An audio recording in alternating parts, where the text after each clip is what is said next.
Okay, boys and girls, and welcome back to the Random Geek. And we are on part 3 of the Bomaker GC555 home theater LPG projector review. God, that was a mouthful.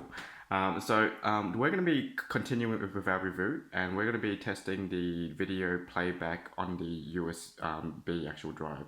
So the initial plan was to show a bunch of anime clips through the actual projector, because this is what I bought this projector for, because my wife wanted something to actually watch her anime in one of the spare rooms, and I obviously got copyright flag left, right and center, so I've actually scrapped that actual video. So what I'll be doing is I'll be playing random B-roll actual videos through this, and I'll be testing out as many resolutions and actual formats as I can. So most of these are MP4, MKV files, both in H.264 and H.265 for the MP4s, and I'll be throwing 4K video footage through it,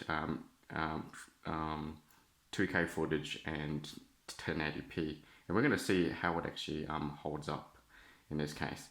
So it's just going to be standard actual B-roll with some background actual music. I've actually made sure that all these actual clips, no copyright whatsoever, 3D snooze actual licenses, so this all should be good. I've also selected actual video with different color actual palettes, so you can actually see the actual production of the actual colors on the actual screen. Remember, I am actually projecting on a off-white color wall, so it's pretty much like off-white, slightly grayish actual colors. So the colors are going to be slightly off, but that's to be expected. I do have a screen actual coming, so I might redo this video with the actual screen and to show you what it should look like. But I do believe that the actual color reproduction isn't too bad. Also, I was going to actually put the actual camera probably about 30 to 40 centimeters away to actually test the actual sound quality and the actual fan noise. You're obviously not going to hear this in this video, but don't worry, there is another video coming which I will be testing audio from the actual projector and simulating it from where an average seating position, if you were sitting on an actual sofa or an actual chair and you had the actual projector on an actual tripod, and the actual noise level. I'm still trying to find my actual noise meter and my actual sound meter. Obviously, I've recently just moved houses. I don't know where it is at the actual moment, but hopefully I should be able to actually find it. So hopefully, you enjoyed this actual video. As always, just leave a comment, press the like button, pop in any questions down the bottom, and I would answer as best as I can. And as always, smash that notification bell, because there's a lot of videos coming for this device. Alright, guys, see you guys next time. Cheers.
Bye.